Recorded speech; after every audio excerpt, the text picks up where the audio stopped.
Halo semua, selamat datang di Auto Rider. Sebelum kita mulai video ini, kami ingin mengucapkan selamat Hari Raya Idul Fitri. Mohon maaf lahir batin, masih dalam suasana lebaran ya. Semoga Anda juga baik-baik saja. Dan video ini kita akan bahas lebih detail mengenai impresi riding dari Honda CB150R Street Fire yang baru. Kita sudah buatkan videonya sebelumnya di atas ini. Dan kita sudah buatkan juga video mengenai inspirasi modifnya, apa saja yang bisa dilakukan kalau Anda punya motor ini di rumah. Tapi sekarang di video ini kita konsen ke riding harian dengan CB150R ini, bagaimana rasa pengendaliannya, karena sekarang dia sudah pakai shockbreaker baru. Terus bagaimana rasa tangkinya yang baru ini lebih gambot, bagaimana rasa shockbreakernya, bagaimana rasa bannya, peleknya juga baru. Dan bagaimana performa dan konsumsi bahan bakar kita akan bahas tuntas di video ini. Jangan kemana-mana, dan kita akan mulai dari ngingetin sedikit deh desainnya dulu.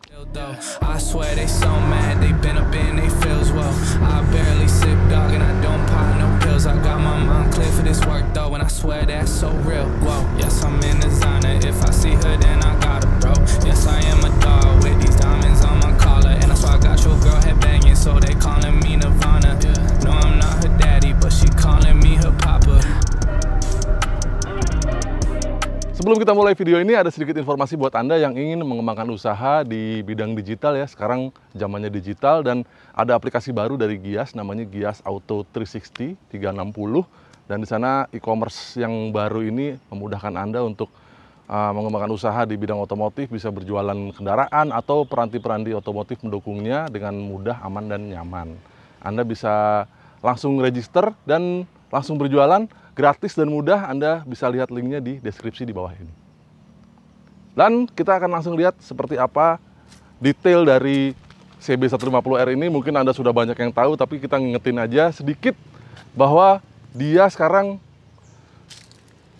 rangkanya sudah kembali hitam, nggak yang sebelumnya yang merah ya. Karena kalau kami pikir sih, memang warnanya akan kelihatan banget mencolok di depan ini. Begitu kelihatan dari depan, langsung, oh iya, itu dia yang baru, upside down-nya. Dia pakai shockbreaker upside down dari Showa ya. Ya rata-rata sekarang dia pakai yang SFF BP. Separate Function Fork Big Piston di depan itu mirip sama CBR 150R, tapi sedikit beda panjangnya. Ini sedikit lebih panjang dibanding CBR 150R. Nggak disebutkan sama Honda speknya seperti apa, tapi kira-kira seperti itu. Kalau dilihat di depan ini memang kaki depannya mirip banget sama CBR 150R ya, mulai dari garpunya, terus disc brake-nya juga sudah wavy, dan peleknya sekarang yang dicat titanium ini, dia juga punya kembangan yang mirip sama CBR 150R, nggak cuma depan tapi belakang juga. Itu plek-plekan mirip-mirip banget, begitu juga dengan bannya IRC Roadwinner, sehingga dia punya komposisi kaki-kaki yang mirip-mirip. Di belakang shocknya sayangnya nggak punya setelan, tapi warnanya merah, keren. Dan ya ini sayangnya lagi ya, masih pakai arm yang sama, modelnya ya begitu-begitu aja dari dulu. Tapi ya itulah, harganya juga naiknya nggak terlalu jauh. Jadi kalau mungkin punya CB150R lama, pengen belanja upside down-nya doang, ya pasti akan lebih tinggi naiknya dibanding membeli motor yang baru ini. Harganya bedanya nggak nyampe 1 juta. Tapi Anda sudah banyak dapat, nggak cuman shockbreakernya, tapi juga ini nih, speedometernya juga baru, clusternya. Sedikit aja kita ulas ya. Jadi ada gear indikator, dan ini membantu banget buat riding harian ya. Kita bisa tahu posisi giginya ada di mana. Kalau dia posisi netral, dia nggak ada angkanya di sini, tapi lampu netralnya yang nyala. Lalu kalau masuk gigi 1 dan seterusnya sampai 6, baru dia keluar giginya berapa. Di atasnya ada tachometer seperti biasa, speedometer di bawahnya, ada jam, ada fuel meter di bawahnya, terus ada juga beberapa indikator nih, MID namanya. Itu mulai dari pertama ya, total ini ada odometer, terus trip meter A, trip meter B, lalu ada konsumsi bahan bakar real time, dan average. Average-nya ada 2, average untuk trip A dan average untuk trip B. Lalu mirip banget sama CB150R ini dengan yang CBR 150R. Dan di stang ini dia banyak sekali yang baru. Kayak racernya ini tinggi banget. Terus Stangnya juga model tapered ya, jadi gede di tengah. Warnanya sama dengan peleknya. Terus tombol-tombolnya juga mirip lah sama yang lama sebenarnya ya. Nggak punya engine cut off tetap. Jadi yang nggak ada warna merah di sebelah kanan ini. Terus dia juga sudah punya passing lamp. Yang sebelumnya memang udah punya ya, tapi generasi sebelumnya, yang 2 generasi sebelum ini belum ada passing lampnya. Dan klakson seperti biasa. Sementara bodi, wah ini dia yang bikin keker karena dia sekarang tangkinya kelihatan bahkan lebih lebar dibanding CBR 250 RR sekalipun. Kalau kita duduk di atasnya ini, tangkinya kelihatan lebih lebar, serautnya juga kelihatan lebih lebar, sehingga kalau di samping-sampingin ya dengan motor 250 cc dari Jepang tuh kelihatan bejaban gitu, nggak terlalu jauh beda. Begitu lihat, oh iya 150, nah kelihatan bahwa ini motor 150 cc. Di belakang bodinya masih mirip sama yang lama, sebenarnya masih lancip-lancip juga, cuman dia udah nggak ada lubang di belakang sini. Sementara behelnya juga masih yang model tanduk 2 gitu ya ke belakang. Lampu semua sama, depan, belakang, sen semua sama, nggak ada bedanya. Hanya bedanya ya mungkin di depannya ini bungkusnya baru. Jadi covernya ini makin mirip sama Moge. Ya karena memang Honda bilang ini desain Moge diturunkan ke sini. Jadi kalau ngelihat Honda CB 500 gitu ya misalnya ya, itu dari depan mirip-mirip nih, dia modelnya kayak depan deh, covernya lampu ini itu model bertumpuk nih. Ada yang hitam sama ada yang abu-abu ini, jadi kelihatan memang Honda bikin desainnya itu diturunkan langsung dari Moge-Mogenya dia. Sementara di belakang itu ya joknya juga masih mirip sama yang lama, di dalamnya juga komposisinya masih sama. Karena kalau kita lihat memang rangkanya nggak berubah, jadi secara mekanikal motor ini masih mirip sama yang lama. Nah, kita riding aja yuk.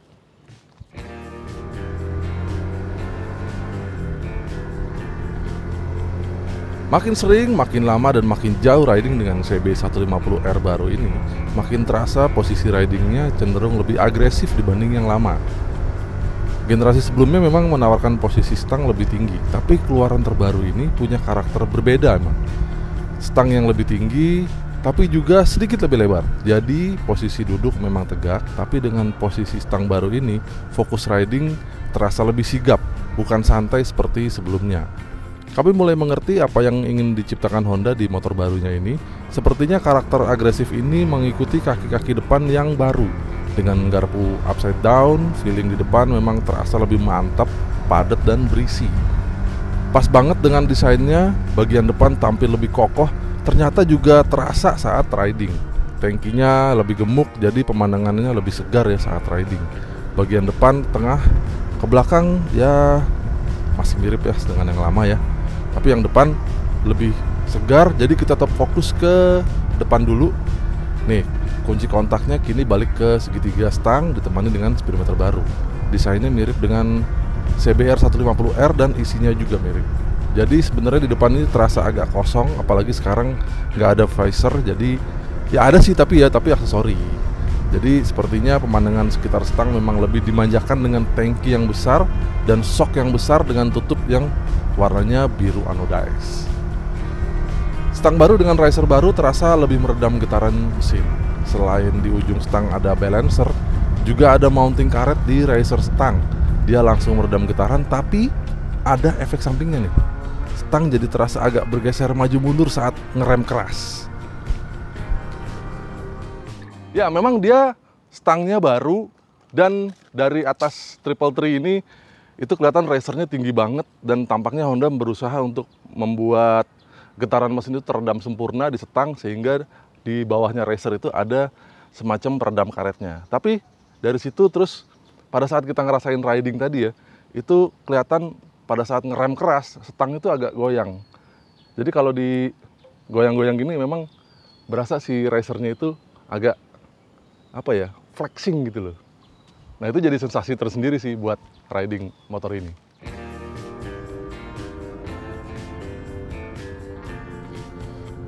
Ya rasanya memang pada saat pengereman keras aja, tapi secara keseluruhan kalau nggak diperhatiin sih rasanya samar ya.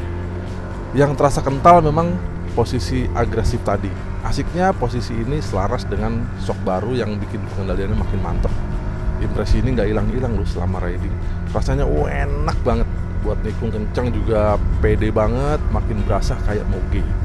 Tinggal satu nih PR-nya, milih ban yang gripnya lebih gigit, pasti pengendaliannya lebih mantap lagi. Soal kenyamanan, sok depan yang sedikit lebih stiff bikin bantingan juga sedikit lebih keras.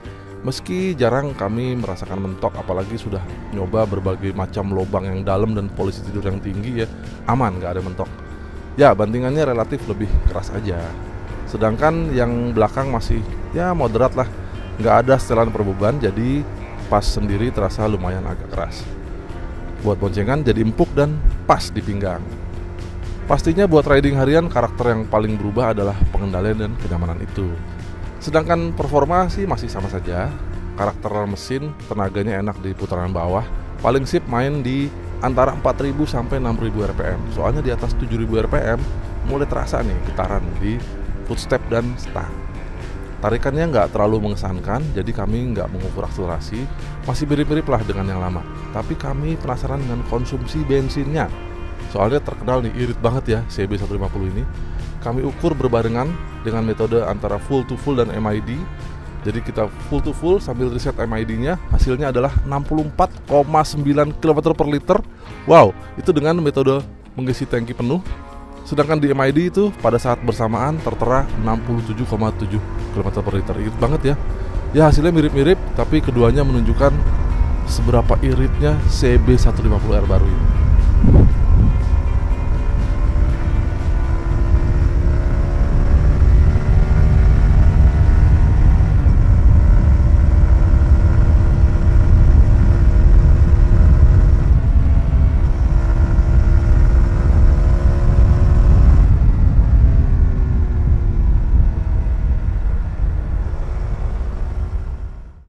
Ya, jadi itulah impresi kami setelah riding cukup lama dengan CB150R ini. Yang jelas, dia sekarang nggak bikin capek kalau riding jarak jauh dan lama. Karena posisi duduknya jauh lebih tegak, jauh lebih, apa ya, kalau kami bilang sih paduan sebenarnya ya. Paduan antara riding santai, karena CB yang sebelum ini tuh ridingnya santai banget. Tapi begitu pakai yang ini, ya memang dia santai, tapi pada saat pengen agresif, kita nunduk dikit, wah jadi lebih enak karena shock breaker depannya baru. Harus diakui handlingnya jadi lebih nikmat pada saat nikung. PR-nya cuma satu sih kalau buat handling, cari ban yang lebih enak gripnya aja. Udah pasti motor ini jadi lebih enak banget. Oke, itu tadi hasil impresi kami. Semoga Anda suka dengan video ini. Terima kasih yang sudah menonton sampai habis. Terima kasih juga buat yang sudah subscribe ke channel Autorider. Jangan lupa main-main ke website kami www.autorider.com. Juga follow Instagram kami di @autorider.com dan Facebook fanpage kami di autorider.com. Sampai jumpa di video kami yang lain. Dadah!